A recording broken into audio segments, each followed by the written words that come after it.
This is the good stuff. The Australian Open podcast preview on the Beating the Book podcast feed.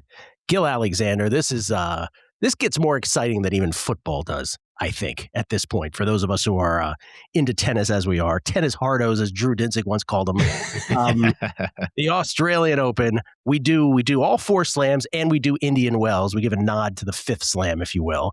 My guest, as always, for these podcasts, that man laughing right there, Drew Dinsick. He is the co-host of Not One But Two podcast, The Deep Dive with Andy Molitor, and of course, NBC Sports Bet The Edge, which he does with Jay Croucher, and the tennis hardo. He and Andy started that tennis chat years ago, if I'm not mistaken, as well. Is that true? Yeah. Good morning. Good Friday morning, Melbourne time. That's right. Melbourne. That's Melbourne, by the way. Melbourne time.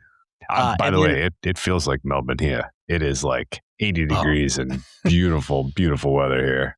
Man, I played tennis today in Vegas. It's gorgeous. Oh man, what a gift!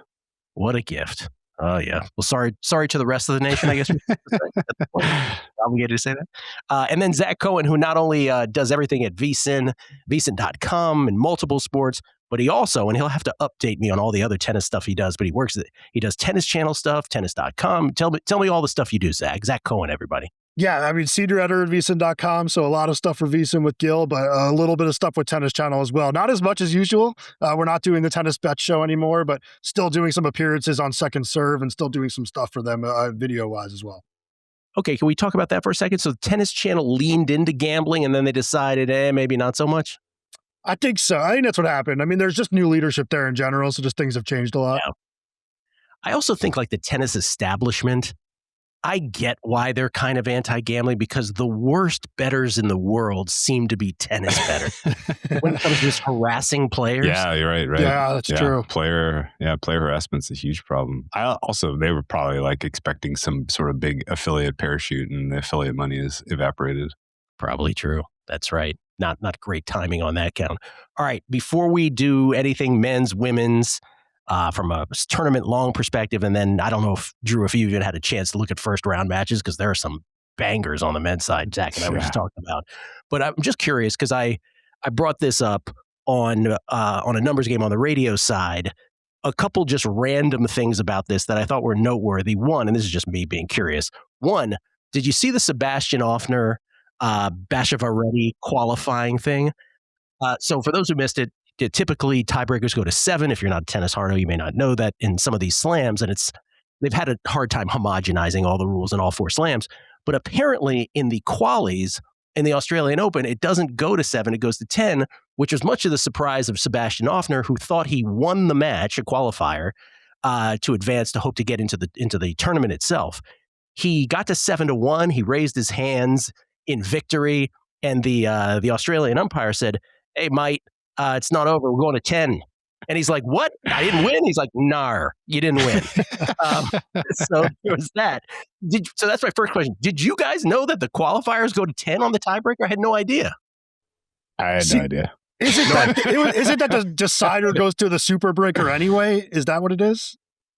Well, it's only the 5th set in slams, right? That goes to 10. Why would you do it in a qualifier? It makes no sense. Anyway, that's just it. Yeah. Yeah. Bashavaredi back and wins and does the Reggie Miller choke sign, which I could not believe he did. And then the other thing, and I brought this up not to belabor it, but because there's nothing to do with the tournament, but I thought, and for those who heard it on the radio side, I apologize for repeating this, but it was so awesome to me. And I was told I used the word awesome too much when describing this, so I'll use a different word. But they came up with this 1 point slam thing. Typically, if you have tennis exhibitions, there are these kind of hokey, light comedy things where everybody wears the Bobby Brown My Prerogative microphones. And, every once in a while, Novak Djokovic cracks a joke and you're like, oh, these tennis players, they can be so light, right? It's like corny like that. But this was such a brilliant idea. They started it last year. Nobody really bought in that much. This year, they got 48 players, some the best in the world. Carlos Alcaraz, Jannik Sinner on the men's side, Iga, Amanda Anisimova on the women's side among the players, but others as well. Then they got some like low-ranked pros, some amateurs, and some local Australian celebrities. And literally, it's like, if you played Jannik Sinner for a point, to try to get, if you get to the end of the bracket, just a bracket format, you win $1 million Australian dollars, which roughly translates, I guess, by the currency exchange to 670,000 American dollars, something like that. So this was awesome. I don't know if you guys saw this. Did you see any of this? It broke through. It broke through, right? Yeah, I mean, this crossed over. This escaped the gravity of tennis Twitter only, and it was generally people were intrigued. What is this? What is happening? How did that? What? Yeah, and the U.S. Open tried something similar as far as a cultural breakthrough monoculture deal with the team mixed doubles, and I think this did a better job of breaking through, and it was cheaper and easier. So I think we're going to see 1 point slams regularly. What ended up happening, just long and short of it, I'll keep it to like 30 seconds, was you ended up having, again, there were buys. Since there were 48, you had some buys, but generally it was just a standard bracket. And you ended up having, an amateur playing a pro, and it all takes is one bad swing. Or in the case of like Sinner against the eventual winner, this amateur Australian player by the name of Jordan Smith, I believe his name was. He won $1 million Australian dollars. He double faulted. So there is some moments you're like, did you really do that on purpose? Like maybe you threw that point, but you ultimately end up with some really fascinating stuff, like Iga taking on Flavio Koboli for a point. Right? She's never going to beat him in 2 of 3 sets, but on 1 point, not only can she win, but she can kind of make him look dumb. And it was just amazing to see. Like Anisimova beat Medvedev on a point. Anyway, this guy from Australia won it. So it was pretty cool, man. I thought that was like the best thing tennis ever came up with, was this 1 point slam. Okay. We should probably start with, before we even talk about this this tournament itself. Drew, you're usually great at this. Do you have any like overriding themes for the entire calendar year? Well, the biggest story in men's tennis is that Carlos Alcaraz changed coaches, and the left tail or right tail, depending on who you are, outcome is that Sinner just wins all the slams. So that's interesting to me. I don't know. I really don't know anything about what's going on with his and with the change. But I do want to kind of give a hat tip to JCF for what I thought was pretty clearly the best, like strategic in-game communication with the player for getting back into matches, like metering and I can only imagine how good his pre-match kind of consultation was, but I hold him up among the highest as far as tennis coaching goes, and I would be pretty surprised if this ultimately bears fruit as far as an improvement for Alcaraz, even if he just did need another voice or a new voice or something else. So you would be surprised if it did end up an improvement. I would be, yes. Yeah. And so all of a sudden we're splitting the slams might not be the reality we live in this year. It might be a little more lopsided. Outside of the story of who's getting which slam between the 2 best men in the world, I don't see, it feels like, the pack is fading even more aggressively, which is crazy to say because it was like the whole setup last year was, for all of the slam talk we did was not very flattering to players 3 through 128. So the gap feels like it's growing, and I don't know. The men's slam. Yeah, just tune in. Yeah, the women's starts on Sunday, and the men's starts on January 30th this year, or January 31st, whatever. Maybe Sunday the 1st, actually. Anyway, no, I'm sorry. This. Yeah, it is. It actually is the final on Sunday, the 1st February. Ooh, we got a February finish in the first time in a long time, I guess. But yeah, I mean, it's I think if you want to macro into kind of upside, you're looking for Sinner potentially winning 3 or 4. And those are some big prices. I bet Sinner to win exactly 3. Exactly. That's interesting. If he wins 4, he beats me. Right. Yeah, so like he wins Australia, he wins French, Bublik wins Wimbledon, and he wins the U.S. Open. Okay, I'll take that. That was a good script. I only, by the way, the price I got on that, plus 450. Wasn't nearly what I would have wanted it to be. And I bet Iga to win 2 exactly at plus 350. So that's a story for another time. That's a tough one, because if he wins the first 3, then the no price all of a sudden is going to be unhedgeable in the U.S. Open. That's right. Absolutely. Zach, any thoughts from you just as a season-long thing?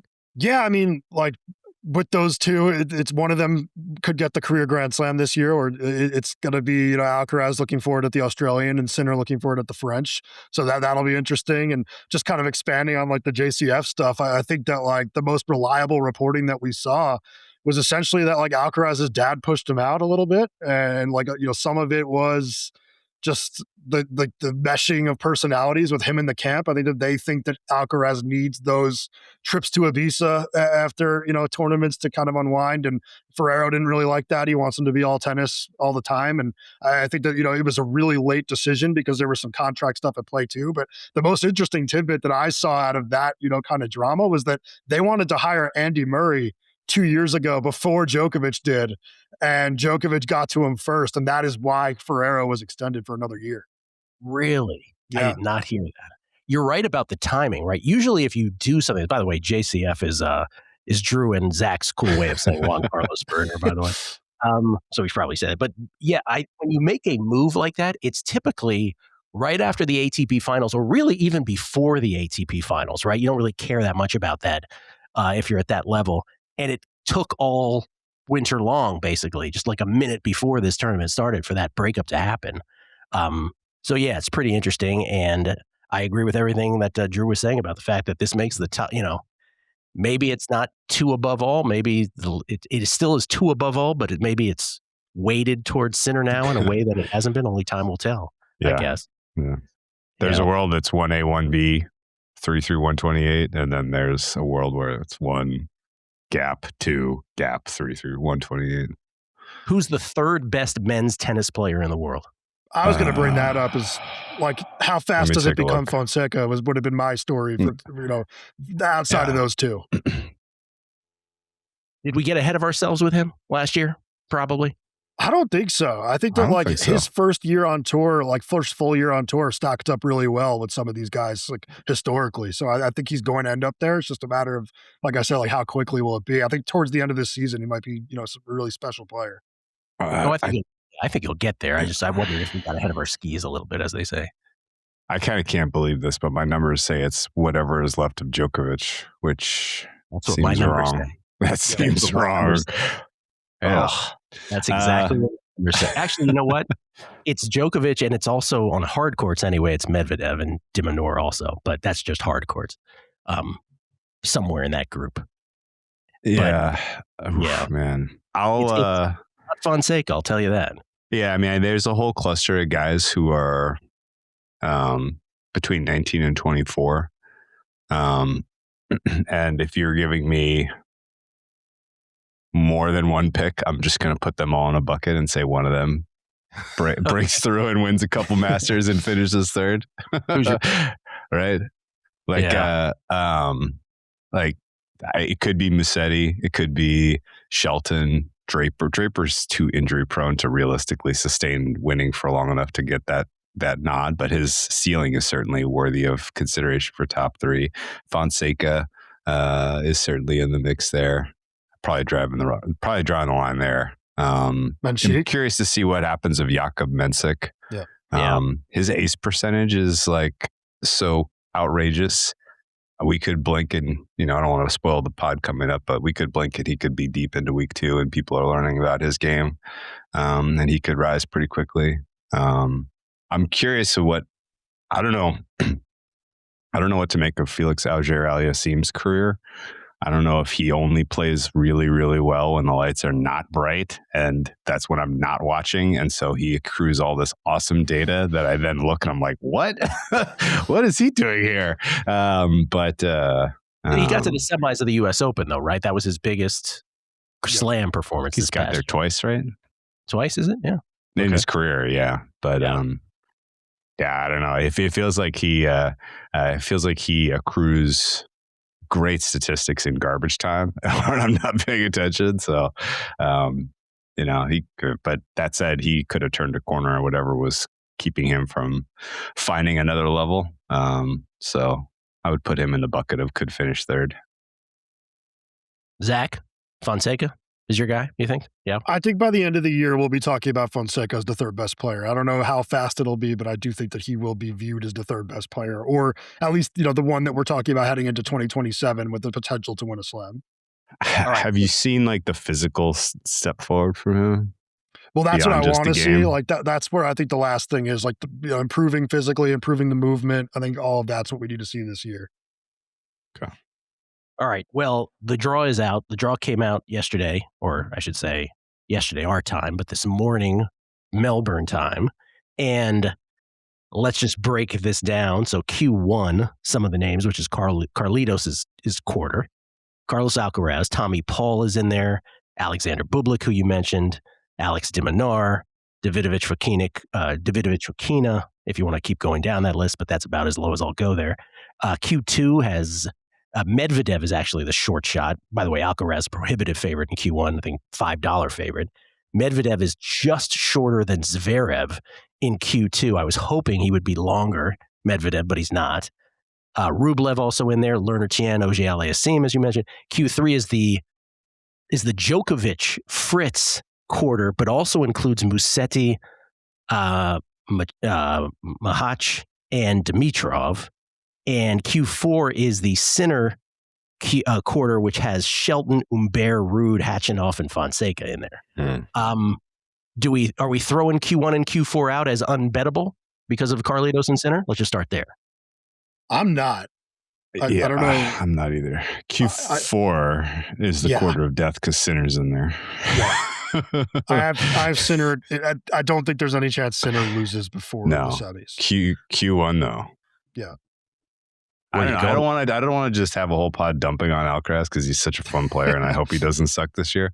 But of the guys who's likely to make the final, Sinner is much more likely. Of the guys that's likely to win their corner, in my opinion, Sinner is much more likely. These conditions are the toughest for Alcaraz to exercise his advantages over the field. And he has also shown more of a likelihood of just sort of airmailing an early round performance that could cost him an early exit. I think, it doesn't even matter who the opponent is that's ousting him. If his game is not sharp on a given day, he can play himself out of a match for sure. So, I would say that it's at this type of price and rating for Alcaraz, it does kind of fuel my fire to get involved with some of the guys who I think have pretty high ceilings, and that doesn't include de Minaur. Because if that's your quarterfinal, it's probably Alcaraz in straights. But I kind of like Bublik at price in Q1 to do something weird. What number are you seeing on him? Because I don't see him on DraftKings posted right at this moment. It was this morning, but I don't see it anymore. 10-1. 10-1 on Alexander Bublik, who, for those who missed it, the second half of last calendar year found his game in a large way. That potential was always there. He was always sort of a malcontent throughout his career, making fun of clay, thinking that it's a ridiculous surface. All kinds of comments. But he really found his hardcore game. Always knew it was there, and so 10-1 on Bublik to win quarter one, the Alcaraz quarter. You said you also would play someone else there, Zach? I wouldn't play anybody else, but I just don't think I don't think Alcaraz is a good bet to make the semis, and I don't think it's a sure thing that he ends up in the finals against Sinner. I think that I don't want to spoil too much of what I have in quarter two, but I do think that there are some really tough matchups for Alcaraz. Starting with the third round, I'm not a big Sebastian Korda guy, but I think Korda, Paul, Demon, or Bublik, these are all matches that if Alcaraz is playing some of that sloppy tennis we've seen from him in the past, in Miami, I could easily see him getting bounced. It's a pretty tough quarter. Sinner got a lot of tough players in there, but he's Sinner, so he's going to beat them all. But it's Shelton, Humbert, Ruud, Khachanov, Fonseca. It's they're all wasted in that quarter. It feels like. Not that all of them could have had a shot at it. The case for Bublik, by the way, is pretty straightforward. His ace percentage right now is 15%, which is pretty outrageous. Like his serve is feeling it. It's nasty. He's a big guy. He doesn't have great movement, but you don't need it at Melbourne. So he's like top 8 in service points won right now. He's going to be in a lot of tie breaks, but I don't hate his path. When last we saw Bublik, or when most people saw Bublik, it was he was crushing Tommy Paul at the U.S. Open. And then the next match, Sinner destroyed him. And at net, Bublik says to Sinner, "I'm not even that bad. Like, what are you doing?" That's the talent discrepancy. Sinner and everybody else now, as great as Bublik is. But Bublik is not in Sinner's quarter. He's in Alcaraz. So there you go, 10-1. Q2, Zach, you start because you said you had some there. Yeah, I have Medvedev to win the quarter, and I have Medvedev 30-1 to win the tournament, which is really my way of playing Medvedev to make the final, and I'm going to look for ways to monetize that because I was not happy with the prices I saw for him to make the final, but I do think Medvedev has kind of started to turn a corner back to where he was a couple of years ago. It's not going to be fully there because I do think he has some like actual shoulder problems that have prevented him from, getting to be like an elite server again, but like the serve has been a little bit better over the last 52 weeks. And I thought that he played really well, to start the season here. And I do think that, the coaching change and all of that shows that he's still at least very motivated and taking this very seriously. And I think he has a really good draw. So I really do think there's a chance that he ends up facing Sinner in the final. And that exact I saw at 16-1 too. You're right about Medvedev's pricing, though. I was upset about his Q2 pricing, but you're right. To win his half of the bracket, it's Carlitos minus 230, and then it's Medvedev at only 4-1. Yeah, it wasn't good enough for me. Yeah, that's not good enough. Agree. Drew, Q2? Well, I mean, I'm with you that Medvedev comes through, and you know what you got going for you if you want him to go deeper. He never won here. Never won here. Can you explain to this audience what you mean?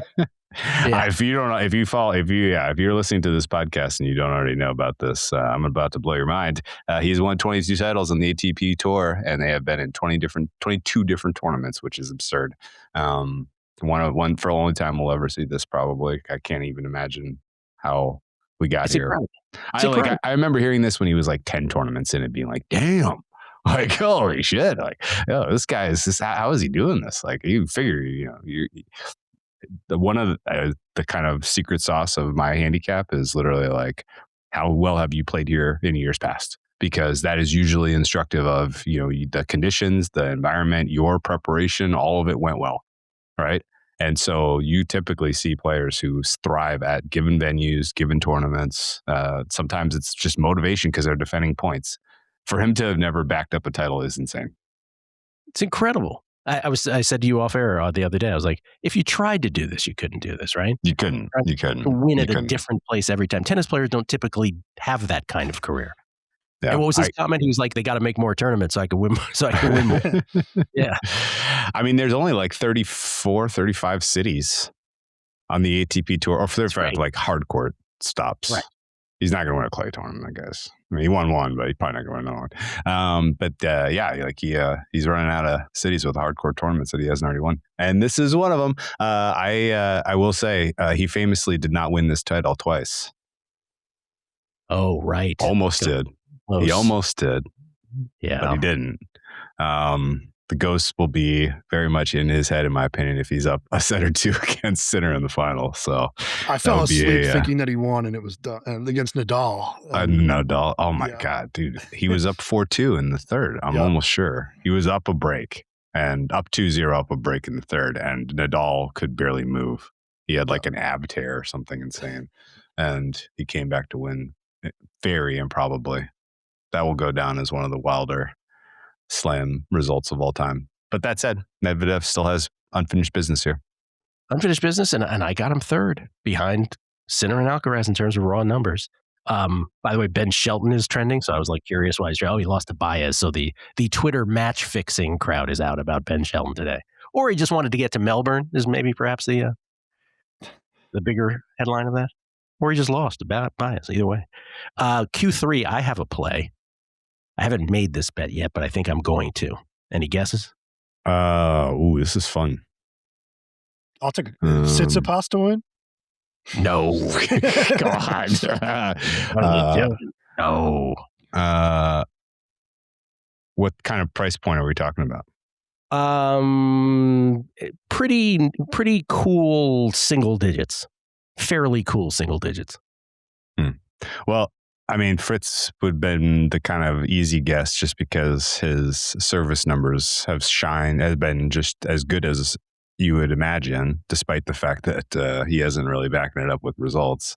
But I was kind of, I kind of spoiled this part of the podcast. Jakub Mensik for me at 16-1 is a good bet here, just because his I don't know if this is fueled by playing a little bit lower competition or what, but I was pretty, my eyes popped when I saw him at 16% ace percentage last 52. That's kind of bananas. He's now winning service points at the same clip that you would expect if you're hitting that many aces. So I'm not sure what's going on with him strategy wise if he's not getting a free point.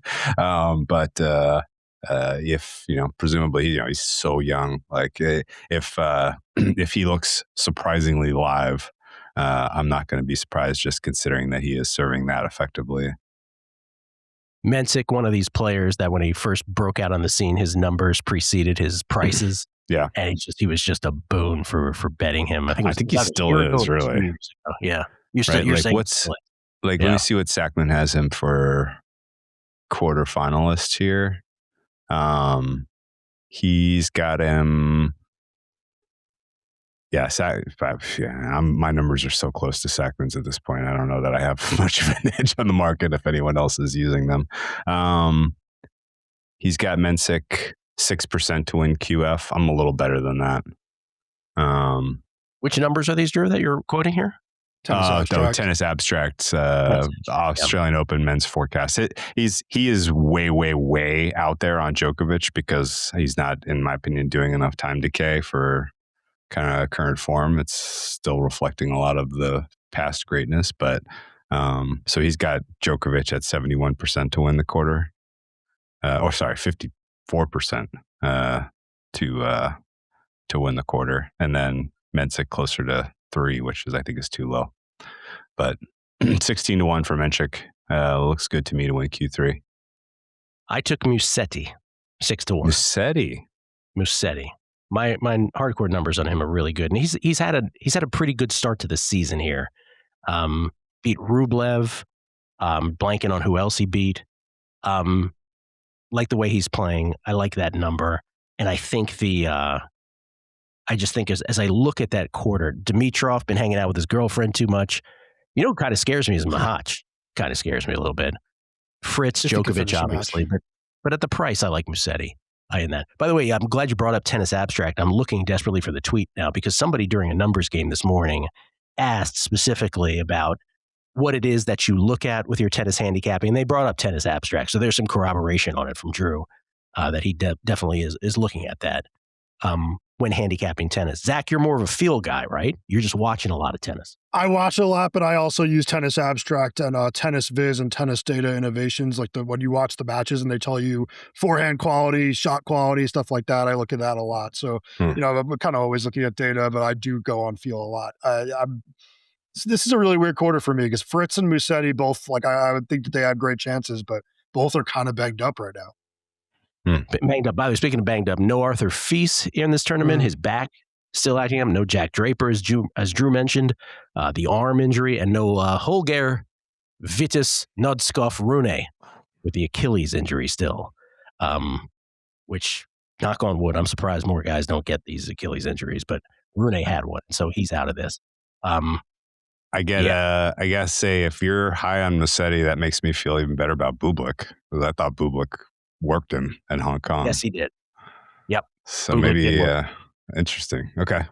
Well, if Musetti was in Q1, I would not be betting Musetti.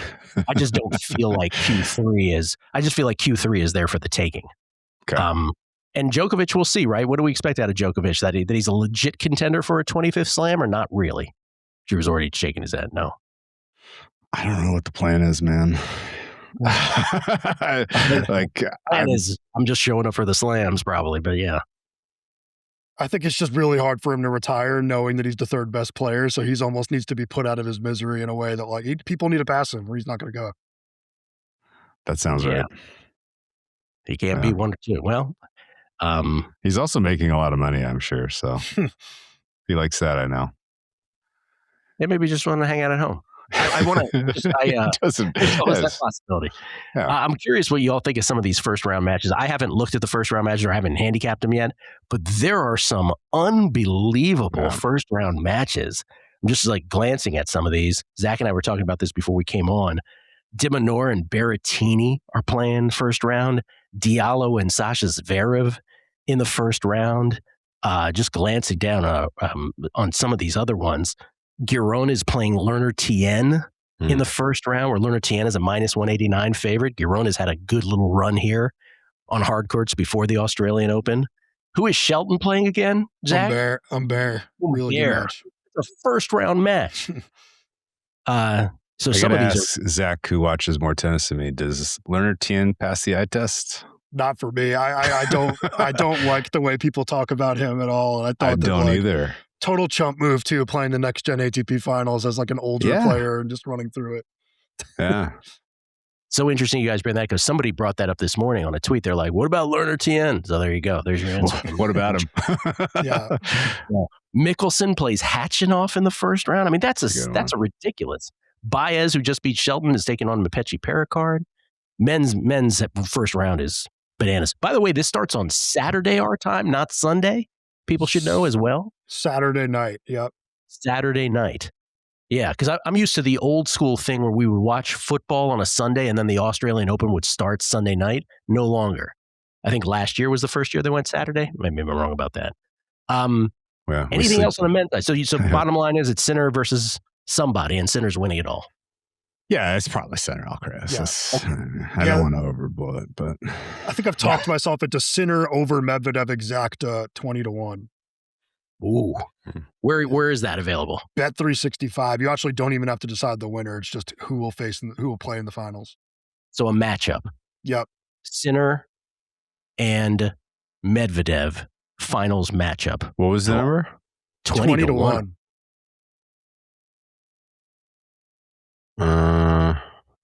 Drew's running the numbers. Yeah, that's a good bet.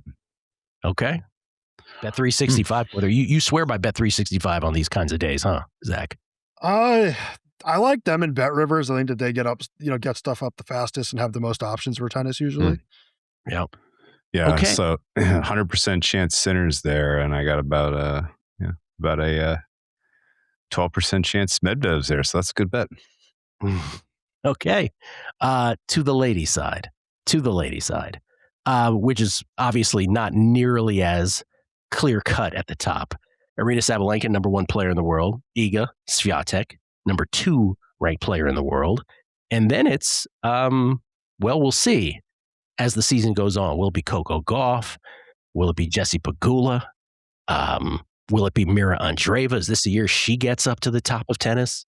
Women's tennis has never been in a better place, never been as competitive, I would say, as it is now. And so many slam winners still exist on tour. Not that many of them are capable of winning slams anymore, but that's just the nature of that sport right now. Any season-long women's thoughts, Zach, at all? Big questions? Yeah, I don't know if it's a take for this season or just like the next 6-7 slams, but I think that like we're going to see an Anisimova win, and I think we're going to see a Linda Noskova win very soon. So those are the two that I'm same notes. Okay, I love her quarter price in this one. I think she's so good. So I'm just kind of waiting for one of those two to break through and win one.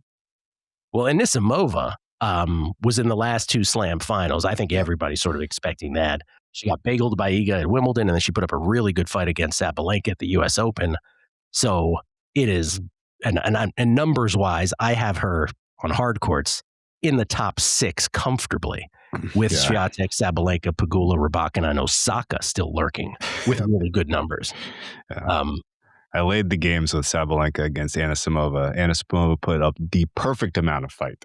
No more. I think that it won by the hook. I was like sweating the end there. But that was a really fun U.S. Open final. And Anisimova's breakout last year was probably the story of the year. Yeah. Yeah. Maddie Keys winning the Australian Open. By the way, Madison Keys is the defending champion here. Went a whole career without winning a slam and finally won one last year. And it feels like she's one and done probably with slams, I'm guessing. But who knows? Remember, that was my Colombo thing last year, a year ago on this podcast. I'm like, what do you think about Maddie Keys, by the way, before I leave here? She ends up winning. Okay, let's do these quarter by quarter on the ladies' side. Q1 is the Sabalenka quarter. Who is in there? Victoria Mboko is in there. Clara Towson, Katerina Alexandrova, Marta Kostyuk, who has had a spectacular early season on hard courts. Iva Jovic in there, and Jasmine Paolini. Sabalenka and nobody else, or is there a shot here? I guess let me give a little quick sidebar on Sabalenka and kind of tie it into a macro thought as well. She should win a lot this year. She's at her peak. Her numbers have never been better. I know that it's really crowded in the women's pool. There are a lot of challenges. It's best of three. This isn't like, if she was female center out there, I would still be like, but you wake up on the wrong side of the bed one day, shoulders hurting, the serve's not going in, you double fault and you're in your head. You can lose. So it's always a little more random on the women's side. But Sabalenka should win multiple slams this year at the quality that she's playing right now. And I don't know that she will, because again, she does have rando demons, but the fact that she is kind of at the peak of her elo of right now should be concerning for the rest of the women's tour. And I don't know that I would feel anywhere close to as confident firing on a season-long titles outright for her to do well this year. But I think there's absolutely a world where she takes home a lot of hardware. So I think in general Sabalenka is probably going to start getting the type of market respect that we saw from Iga from a couple years ago. Sabalenka with 4 slams now, career. Number 1 player in the world. She's been number 1 for a while now. Iga with 6 slams, going for the career slam here at the Australian Open as the number 2 player in the world. What about that quarter, Drew or Zach? If there's another player who wins it, who is it? I would say Kostyuk. It's a tough quarter. Yeah, it is. Yeah, I think Kostyuk. You're right. Yeah. Kostyuk, who did lose to Sabalenka here recently, but, again, as far as putting up a fight, put up a pretty good fight, but crushed some really good players before that on her way to playing Sabalenka. Anyone, if you had to pick Drew, or you just don't see it, period? Well, Kostyuk obviously leveled up based on the way she played so far this year. That's notable. She's not so mature and old that should surprise anyone. She's only 23 and a half. Yeah.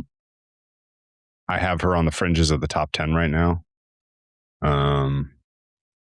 She's definitely probably the hardest matchup for Sabalenka in here.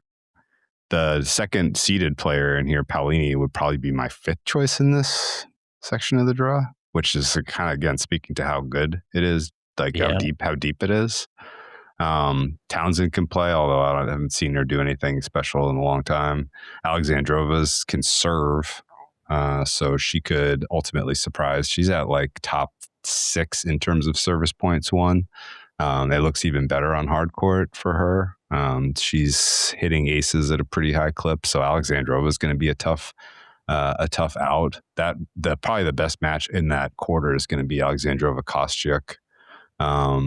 If you wanted to take a flyer on somebody to break out this year, it's clearly Mboko. I know that I'm not convinced she's fully healthy from the wrist injury she sustained in August, but if she is fully healthy and we just don't know, then she's good enough to be there in the second week of this tournament. So, I think I would take all 4 of obviously Sabalenka 1 and then 2, 3, 4 in some order. Kostyuk, Alexandrova, and Boko, and then 5 would be Paolini, which is amazing. Yeah, good. Yeah. There's going to be great matches out of Q1, and Sabalenka probably comes through without losing a set. That is exactly the order I have them in, with the exception of Paolini and Mboko being flipped.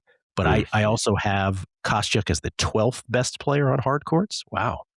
Though I don't know how Marie Buskova got in as 11th, so I don't know. My number might be a little fugazi right there. It's probably just an indexing error.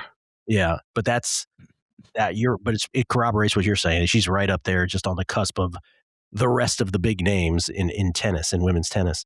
Yeah, I think it's Sabalenka's, but I would go Kostyuk too. What about Iva Jovic? Too early for her? No. She's been playing great this year. Her numbers look good. Yeah, I'm not running to get involved in any of these phenoms just because the quality, the time and place to be like taking shots on the next gen is when like you don't really believe in the powers, the top of the tour, and the top of the tour right now is not to be doubted. They are very, very good. Well, Q2, speaking of top of the tour, Q2 is the Coco Gauff Maria Andreeva quarter. Pick your whoever you want to call it quarter, is the top name here. Coco Gauff, Mira Andreeva, Karolina Muchova, Alina Svitolina, Marketa Vondrousova, Diana Schneider, Maria Sakkari, who is even playing great tennis now all of a sudden, after looking like her career was donezo, really, for much of last year. That's a brutal quarter. Where are you on Coco now, Drew? What's your level? Her service just isn't good enough to win here. Yeah. If she wins the Australian Open with numbers like this, she's beating me. I'm no interest with this type of service win percentage, this type of ace, this number, the double fault percentage. Like you can't give away points. You can't not have more free points and expect to get wins in a field that's this tough on a surface this fast. So no thanks. Zach, same thing? Yeah. Yeah, she can and like maybe will like Iowa Hawkeyes herself to like a French Open title again, but I don't think she's gonna win here. That's a great way to put it because her defense is now better than Iga's in terms of that being a strength, but her offense is not good enough. Iowa Hawkeyes her ways to another title somewhere. So who is it? Who's the Q2 winner? I have an old favorite. I have Muchova. Yeah, me too. I just can't not going to get there. You can't not, man. She's been playing great. She is. At least she's not hurt right now. in the history that we've been doing this, Drew, and time with Zach as well, but as long as we've been doing this, have we picked anybody who's not like at the top of the sport more than Muchova in quarters and some of these? Yeah, I mean, we picked Keys a lot, and then eventually we're like, I guess she still has a chance and she wins. Muchova won some serious money the year that she went to the French Open final. She should have beat Iga here for being. She double faulted. If we're using clear eyes and not Iga shaded sunglasses, she should have won that title. Here's exactly what I was saying out loud watching. I was going. Although was that the year where she had no business beating Sabalenka in the semis, but she did. Okay, so that was a weird year. That was a weird year. But yeah, Muchova's got game, and why can't she? This isn't that tough of a quarter. You don't think it's that tough of a quarter? Okay. I don't think so. No. All right. I'm not spooked by any of the kind of middle class here. See, I am. I think Svitolina, Vondrousova, names like that, I think they have it in them for deep runs. Now, whether it happens or not, your guess is as good as mine. Where do you stand on Mira Andreeva, both of you, right now? She looks like the type of player who's minus 500 against Sakkari in round 2 and loses. Yeah. I don't know why I feel that way, but like I'm not seeing the growth in the step forward, and she looks like she's plateaued physically as well. So I don't know. I'm not sure she takes a big step forward this year. I'd love to see it. Plateau physically. Let me try to say it a different way.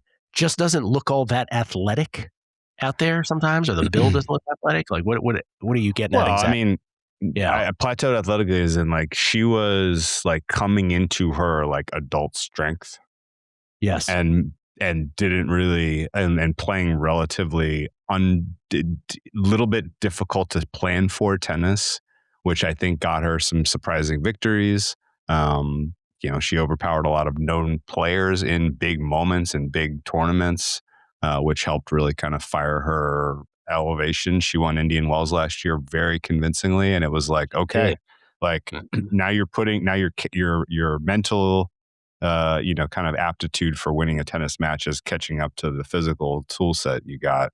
And for whatever reason, like in order to take it another step, you either need to get better, even better physically, or get even better mentally. And it feels like she's stuck at where she was at Indian Wells last year, if not regressed a little bit. So I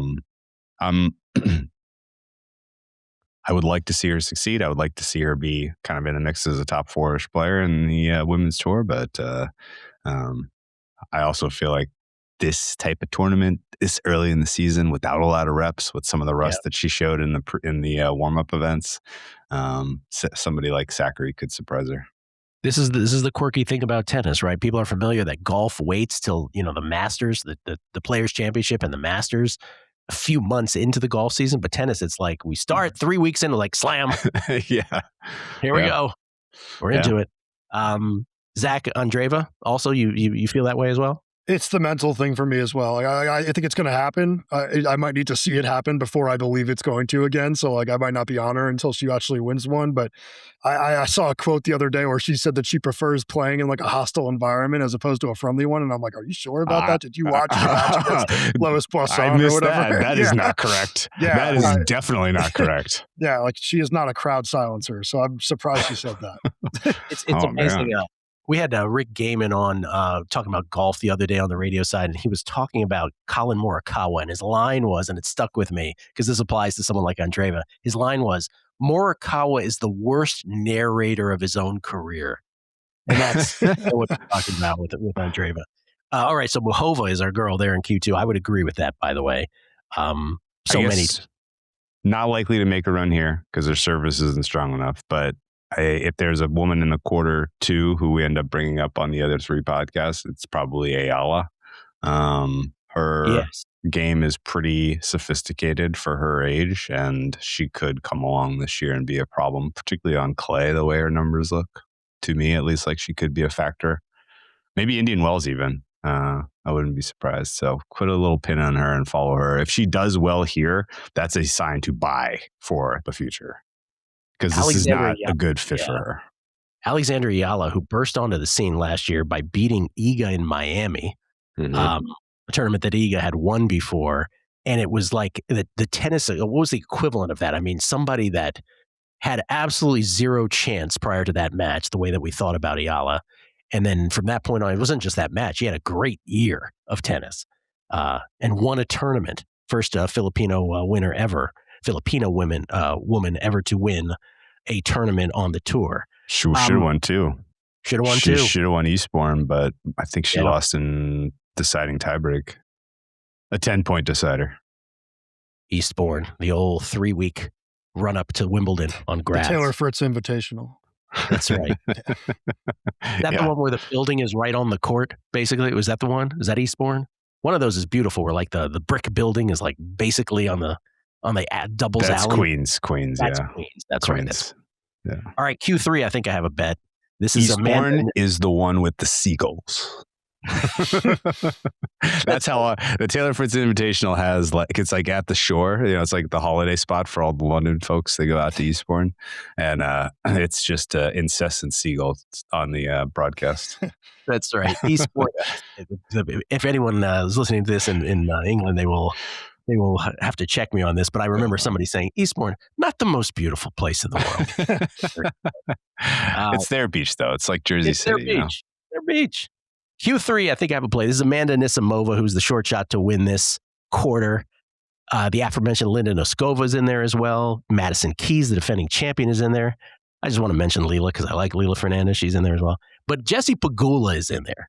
And Jessie Pegula at 4-1 is interesting to me because every time we look up, she doesn't get a lot of mention.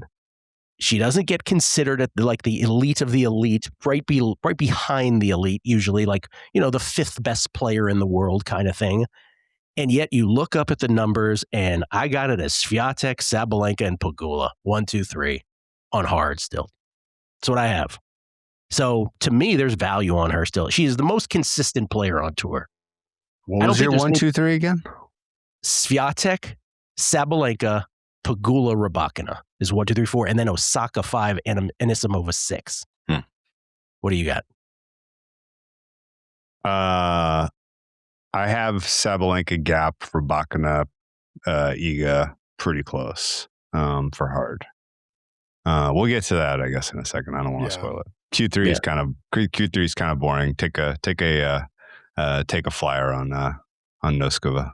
Here it comes, people. Zach already warned me this was coming. Yeah. Even though what's the Noskova case for you? I'm curious.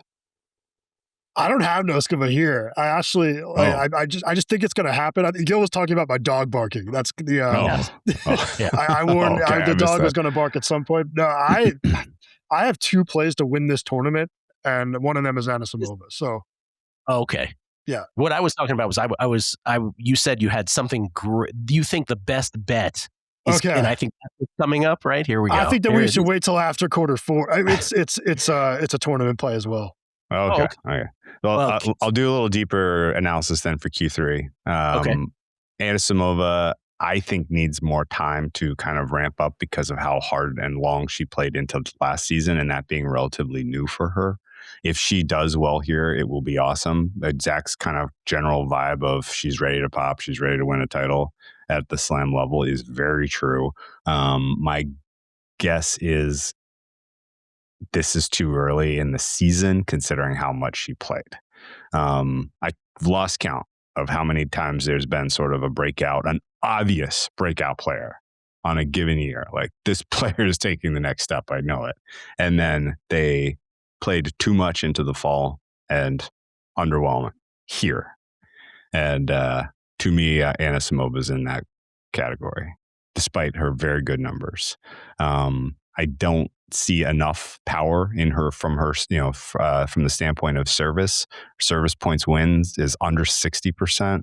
That's not good enough. She's only getting 5% of her, ace percentage. That's not going to be a lot of free points. She's going to be in some fights. She's going to take some damage. This could, depending on the weather, this could be a tough, and she's not going to get like premier nighttime spots to play probably. So she could be in a little bit of harm's way here. I don't really care for any of the like local challengers in the bottom half of her draw. I think she got a really nice 1, 2, 3 to get to round 4. But Noskova at that point could give her a tough time if that's if she's taking any damage to that point. And then Pegula, she's never solved Pegula. I feel like she's winless against Pegula. And so if that's your Q3 final, I'm probably on Jess there. Yep, I nod. I think Pegula's the value there. What's the Anisimova case besides just its time? I mean, that is real. It's really like, I don't. You had I think Rick Run good on a numbers game, and like he said that you should bet Scottie Scheffler every tournament, or you shouldn't. And I'm like at the point where I'm like, I think I should just bet Anisimova the next 4 majors and hope she wins one and not be out, not miss the boat if she does. Yeah, the old golf prevent self-loathing strategy of betting Scheffler every time. Hey, to win at least one is plus 225 for her. Drew, you mean time is not enough reasoning for you? Is that what you're saying? I mean, it is. I don't disagree with that. Yeah. It's just I kind of need to see proof that she can play as much tennis as she played in the second half of 2025. Take a quick off season and be in peak form out of the gate. That's a really tough thing to do if you haven't done it before. Let's talk about Q4. Unless you have anything else to Q3. Q4, Swiatek, Rybakina, Bencic, and Osaka. I don't know that there's another name I need to mention. Those are my 2, 3, and 5th best chances to win if we didn't before we had the draw. Fifth being Osaka. Yeah. Yeah. That's according to my numbers, as I said earlier, that is my, in terms of Iga, Rybakina, and Osaka, that is my 1, 4, and 5. Yeah. With them all in the same category, all in the same quarter, those probabilities get halved. Yep. This is a really tough quarter. This is the quarter of death. Congratulations to the WTA. This is the 8th or 9th consecutive podcast where we declare Iga's gotten the quarter of death. That's right. I don't know how. Way to go, She got WTA. bad. She got to fix her draw karma, man. I don't know what this is, but Didn't she have a streak where she was getting the best of it for a little while? Not this long though. Yeah, I think it was like 3 or 4 in a row that were good. Now it's like 9 in a row. Terrible. That was like 2021. It feels like at this point, a million years ago. But no, for being the 2 seed, this doesn't really feel fair. I don't know what to do with Rybakina, honestly, because her numbers are so outrageous on this court and in fast hard court conditions. But I also have probably the least amount of trust in her, belief in her of anyone who has this kind of rare air type of numbers. So I don't really know what to do here. I'm a little paralyzed betting Q4, if we're being honest. I don't think Osaka's going to win, but she can make life difficult for Iga, which could open the door for Rybakina. Bencic is also very tough. So Bencic, you think? She was the 4th name for me. If it's not Rybakina, Bencic, Iga, Osaka in the quarterfinals of Q4, then I'd be a little surprised. Me too. And if that is your quarterfinals, you are in Melbourne. If you're in Melbourne and you're looking for buy tickets, go on the day that the women's Q4 is playing the 4th round. Like, holy smokes, you're going to get a show. In other words. Yeah, those are potentially sick. Osaka Iga remains one of the best matches we've had in the last 3 years. Rybakina Bencic would be a perfect kind of matchup of power and finesse. There's going to be some great tennis out of Q4, and I don't know, man. The Osaka Iga match Drew is referring to is the French Open match 2 years ago, where it was midweek for us, right? It was midweek. It wasn't midweek for everybody. It's not that different elsewhere. It was midweek for Tuesday. No. It was like a Tuesday or a Wednesday, right? It was a Tuesday for us. I don't know if it was a Tuesday for everyone. I don't know. It's Tuesday for them too at night. It was a Tuesday morning for us, and Osaka was giving Iga everything, and she almost won that. And then Iga from the dead. It was just an amazing. And Iga went on to win the French. Yeah. And that is nobody knew Osaka had that in her at the time. And that's right. That's right. I'm fully prepared. I don't think there's, how like you have distributions and bands around like parameters. I don't think the bands around Osaka could be any wider. Like, I think she could show up and be like, holy hell, this is unbeatable player. She could actually wildly underwhelm this year, and I wouldn't be surprised either way. If she never wins another slam, how will history look at Osaka? Who won 4 hard court slams, 2 Aussies, 2 US Opens really quickly, right? In a 3-year period of time, I believe it was. And then went off and had a baby, and then, sort of has shown flashes of that since, I would say. If she never wins another, how does history look at her? I know how I'll remember her. Okay. How's that?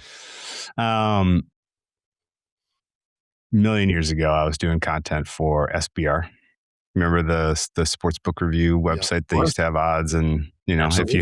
if you had beef with faraway place which was taking your action, you took it to the forums and hopefully got justice. We were previewing tennis, and Foistel would take care of it for you, that kind of thing. Yeah, exactly. And they had just some sort of absolute knack. It was just a perfect ability to nail the SEO on YouTube at the time with the names of the players we were talking about that got just absurd views. Like I cannot believe this many people tuned in to watch me holding my phone, talking into a Skype, about a tennis match. Osaka made a run, first ever, final. She's playing Serena Williams. We do a preview of Osaka Serena Williams, and I was like, I think my handicap was roughly Osaka has no chance, none. She will not win this match. She might as well, like, she's just there. She's playing against her hero, blah blah blah. Like just every soft qualitative angle you could come up with. She had no chance. Soft qualitative bullshit you come up. That's right. It's like she's just gonna. I hope she enjoys the experience and she's not too embarrassed. It's kind of this spin that I was going with there. I had massive futures on Serena. I was like, this is the easiest money I've ever made. And that clip went like absurdly viral on YouTube. Oh no. Because it was like Serena, Osaka, US Open women's final, right? Like that was like the way it was like put into the algorithm. And so like millions of people are like looking this up after the fact, because that was where Serena had like the temper tantrum and like lost her mind on the court, and Osaka beat her soundly. And so basically everybody flocks to YouTube looking for clips of the temper tantrum and wants to know what happens, and finds this clip of me being like, Osaka has no chance to win. And to this day, that is the most watched content that I've ever put out into the universe. I know for a fact it was millions of people, and I've never been more wrong. So well, I'm glad I asked. No. So I will never in my life look past Osaka as a potential champion. You know what I hate about that history, lesson learned. Besides your plight and how it happened to you, is that then people were giving Serena credit for like comforting a crying Naomi Osaka. You caused her to cry. I can't. The whole history, the whole revisionist history of that event kills me. Yeah, history that will remember her very, very kindly. I think because of the excellence she showed over that short window, and first kind of breakthrough female athlete from Japan. She has kind of Q score like worldwide name brand breakthrough that I think people are just going to have to respect. Yeah, I'm with you. Even Maybe if she never wins again. She's only 28. Been around forever, but she's only 28 years old. Which used to be an old timer back in the day, but not anymore. Considering the way the French media treated her at French Open, it's an old 28. Yeah, you're talking about the mental health. Yeah, I'm being sarcastic. I think she overblew that aggressively, pretty significantly. Okay, Zach, I'm braced. What's the big? You said the best way to bet this tournament. You teased it early. Well, I do have her pocket to win this tournament at plus 800, so I should say that. But I am pretty intrigued by Sabalenka and Iga versus the field, and the field is minus 135 at FanDuel. That feels like a really good price for this is women's tennis. I don't know. It's like I don't think that Iga's that likely to win, and I think that Sabalenka could lose to anyone. Minus 135 for everybody but Iga and Arina Sabalenka. Yep.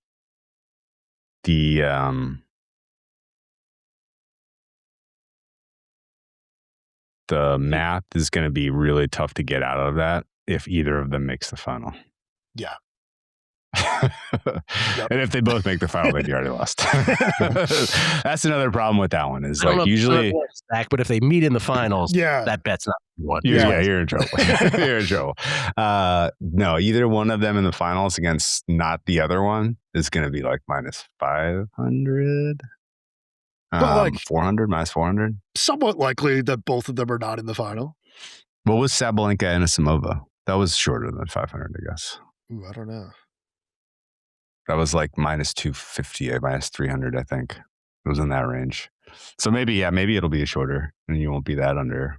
But I think honestly, I don't love the price enough on Sabalenka to win this one, but I do think she is a very likely winner here. So I kind of want to put that one in pocket and go with some Grand Slam specials. What'd you do? You haven't bet anything yet, or no? Or you're thinking of them? I haven't gotten staked on this yet, but I like the Sabalenka calendar slam. The Sabalenka calendar, meaning winning all 4 slams. Yeah. It's 35 to 1, 40 to 1, something like that. What is like it? 35, 40 to 1. 35 to 1. Something like that. You know, they play a clay tournament as part of those 4. You're aware of that? Eagle lurking? You know that? You're aware of that? Just curious. I thought she won last year. Or a pro Coco crowd. She thought she won last year. Based on her comments post-match. I think she thought she won the French Open final. Oh, yeah. Of course, she was making all the excuses in the world. Like she gave it to Coco. And I was like, man, look in the mirror. Ego was hitting the ball into the stands against you in the semis. Like you didn't thought that was you. You know, it's like, here's the thing about tennis, as Todd Wishnev reminds me. Part of it is you have to get the ball in the court of play also. I took Osaka at 19 to 1. I took a flyer on her at 19 to 1. I liked the number. I took Jessie Pegula at 31 to 1 to win it as well. And I took Iga at plus 525. Her number drifted once the draw came out. So that was enough for me to finally play it. I was going to actually have a slam and not play Iga, but now I'm back in. So I'm on those. And then my season longs, as I mentioned, Jannik Sinner to win 3 exactly at plus 450 and Iga to win 2 at plus 450, pardon me, and Iga to win 2 at plus 350. Those are fun. So, yeah. But on the men's side, besides Musetti, I got nothing. Nothing with this draw because it's top heavy, right? So for me, nothing. I like your Medvedev versus Sinner matchup, 20 to 1 at Bet365, you said? Yep, 20 to 1. I dig it. All right, guys. Anything else to add? Anything we missed? I mean, Sinner was younger then, but Medvedev probably should have won that match if it weren't for the fact that he went 5 sets like 6 times in a row before that one. Yes. So I guess I'm not going to rule out Medvedev doing something awesome here. He's looked good. I think Jakub Mensik is your breakout Q3 potential winner. That's a fun long shot, 16 to 1.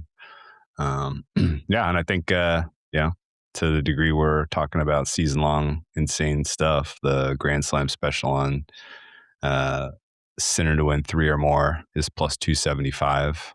I think that's a great bet. I know you have 3 exactly. Yeah, that threading the needle a little bit. Yeah, but no one will stake me on Calendar Slam Sinner. And let me just explain real quick why Calendar Slam is a good bet right now for either of these players, Sabalenka and Sinner. They're correlated. This is correlated parlay. Effectively, you're literally like, there's like, we don't really know what the how these players are going to be rated middle of the season. If Sabalenka wins this one convincingly, which there's scope for, that'll be now 2 in a row. Like the market's going to react. She will continue to get bet and support and get priced aggressively. Same with Sinner. Like if Carlos is not good in this tournament, like the rats are going to scurry off the ship real quick. Yes, and you're going to see minus 120, minus 150-ish types of prices at the French Open, which is presumably Carlos's best shot. Like there's definitely there's scope for this to like snowball and the prices to just go one way. Now, all that said, both of them holding 3 going into Flushing, potentially choking is extremely live. Like I cannot imagine how loud the roar will be in between the years if you're holding the potential for a Calendar Slam. Rod Laver, the last man to do a Calendar Slam, 1968, I want to say, and Steffi Graf, I believe, 1988, the last woman to do a Calendar Slam. Man, little tennis. That's how rare it is. By the way, it just doesn't happen. What were the years again? 68 and 88, I believe. So we're due.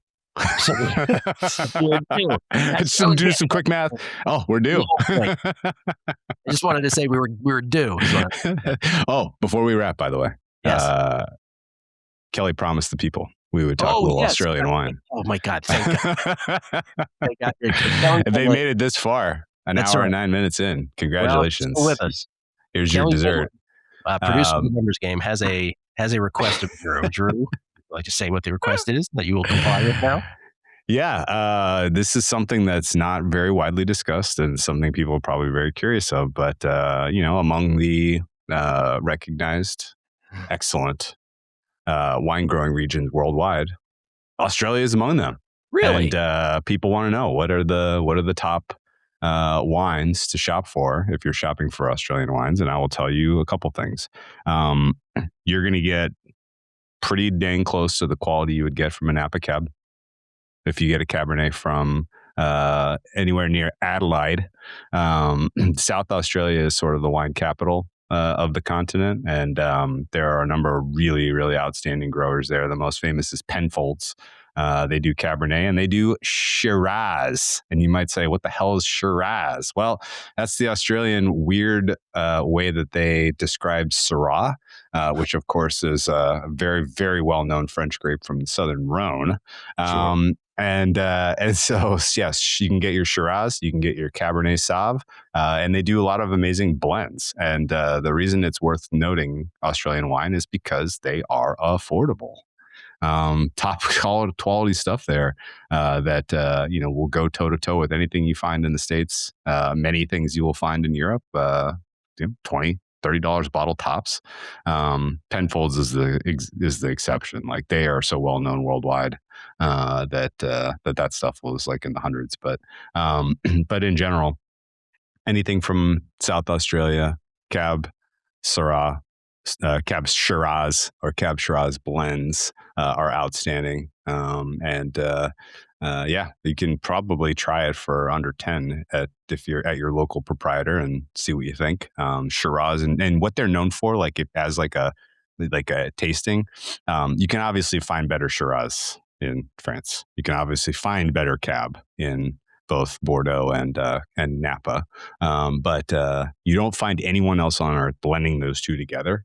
And a lot of times when you blend those two together, you get like this real velvety mouthfeel that's like very pleasant. You know what I mean? It's like, oh, this is rich. This is, it's just like immediately makes you think like you're drinking a fancy, rich, expensive wine. Goes great with food. In general, red meat goes great with burgers. Actually, I would put Shiraz up with a burger as your ideal pairing. Honestly, with a burger, that or Malbec from Argentina. But yeah, the name, if you're looking for something elite, is Penfolds. And if you're looking for value that's like world class, try to find something from Longhorn Creek region. This is like for the wine hardos. Yes. Like you're not going to find this at Total Wine & More or Bevmo. You're certainly not going to find it at like Trader Joe's or the supermarket. But if you're looking for like a particularly amazingly good wine from there that is like also still very affordable, Langhorne Creek is my top appellation there. And if you're hearing all this and you're like, Syrah, Cab, like don't they have anything else good? Amazing Pinot from Tasmania. Just across the sea, the Bass Strait from Melbourne. They grow pretty outstanding Pinot in Tasmania. So, ladies and gentlemen, that's it. I only have two follow-up questions. One, how old were you when you first took a shine to wine? Were you first involved in this? Probably like 08, 09. I had a couple of, so I was 27, 28. Yeah. Okay. And you loved the taste? Was that what set it off? You're like, oh, wow, I love the taste. I want to learn more about this. It wasn't even about the taste as much as just like a couple of aha wines like, oh, now I understand why people care about this. And then you kind of start to expand your horizon of like, well, wait, what else is there? Like, and then you're like, whoa, like, oh my gosh, this is like an entire science, and it's very accessible to the amateur, right? Like the home enthusiast. Right. You can get into it real easily. So just shout out to Bevmo and Food and Wine. Those of us Total Wine & More, yeah. Total Wine & More. Yeah. Last thing, if I said to you, all right, Drew, for the rest of your life. Gil, I'm sorry. I forgot the most important, obvious reason. I'm sorry. It goes hand in hand with travel.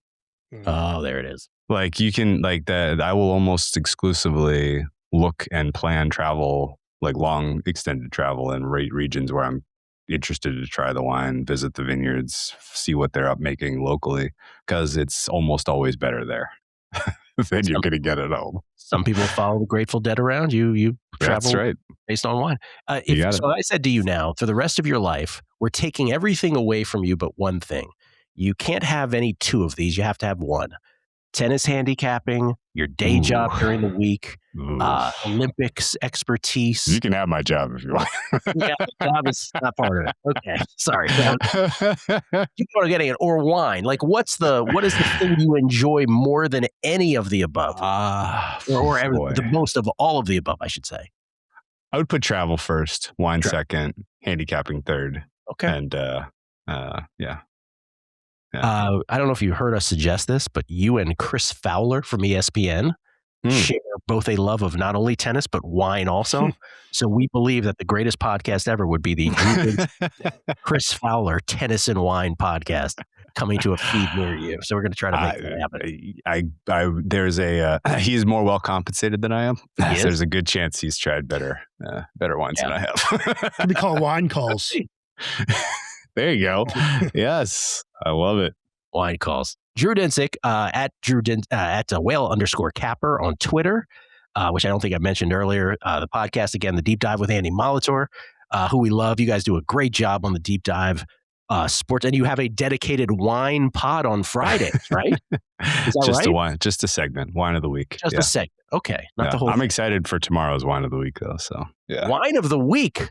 Wow. And then there's NBC Sports Bet the Edge. So we hope Drew gets to do more and more with them. Zach at Betting on X.